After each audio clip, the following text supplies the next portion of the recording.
আসসালামু আলাইকুম everyone, welcome back to my channel Rahas videos. আজকে তৈরি করে দেখাবো ভীষণ মজার একটি মাছের ভর্তা। এর জন্য এখানে নিয়ে নিয়েছি 3 পিস রুই মাছ, 500 গ্রামের মতো হবে। দিয়ে দিচ্ছি পরিমাণ মতো লবণ, দিয়ে দিচ্ছি সামান্য পরিমাণে হলুদের গুঁড়া। এবার হাতের সাহায্যে মশলাগুলোকে মাছের সাথে ভালো করে মিশিয়ে নিচ্ছি।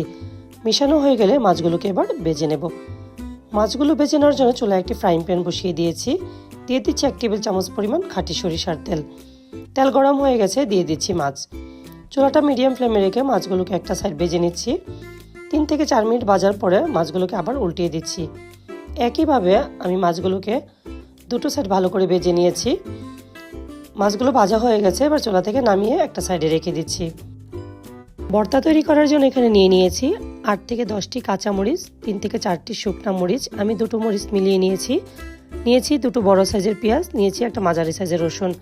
এবার সবগুলো উপকরণ একসাথে সটে করে নিচ্ছি। সটে করা হয়ে গেছে, চুলা থেকে নামিয়ে নিচ্ছি। এবার জিভে জল আনা ভর্তা তৈরি করার পালা। ভর্তা তৈরি করার জন্য আমি মাছের কাঁটাগুলোকে বেছে নিচ্ছি। এই কাজটা একটু সতর্কতার সাথে করবেন যাতে মাছের মাঝে কোনো ধরনের কাঁটা না থাকে। কাঁটাগুলো বাছা হয়ে গেছে, এবার ভর্তা করার পালা। ভর্তা তৈরি করার জন্য আমি এখানে শিলপাটা নিয়ে নিয়েছি। এবার পাটার মাঝে দিয়ে দিচ্ছি আগে থেকে সটে করে রাখা পেঁয়াজ, রসুন, মরিচ। প্রথমে মরিচটাকে বেটে নিচ্ছি, তারপর পেঁয়াজ রসুনটাকে হালকা করে বেটে নিচ্ছি। বাটা হয়ে গেলে দিয়ে দিচ্ছি কাটা বেছে রাখা মাছগুলোকে এবার পেঁয়াজ রসুনের সাথে বেটে নিলাম। ভর্তা তৈরি করা হয়ে গেছে, এবার হাত দিয়ে ভালো করে জমিয়ে নিচ্ছি। ভর্তার স্বাদটাকে বাড়ানোর জন্য দিয়ে দিচ্ছি পরিমাণ মতো লবণ, দিয়ে দিচ্ছি সামান্য পরিমাণে ধনিয়া পাতা, দিয়ে দিচ্ছি খাঁটি সরিষার তেল।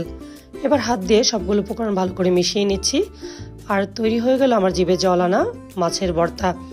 এবার আপনাদেরকে পরিবেশন করে দেখিয়ে দিচ্ছি।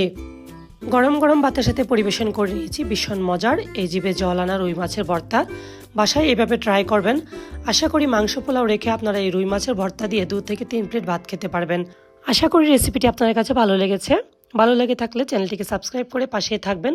সবাইকে ধন্যবাদ জানিয়ে এখানেই বিদায় নিচ্ছি। আল্লাহ হাফেজ।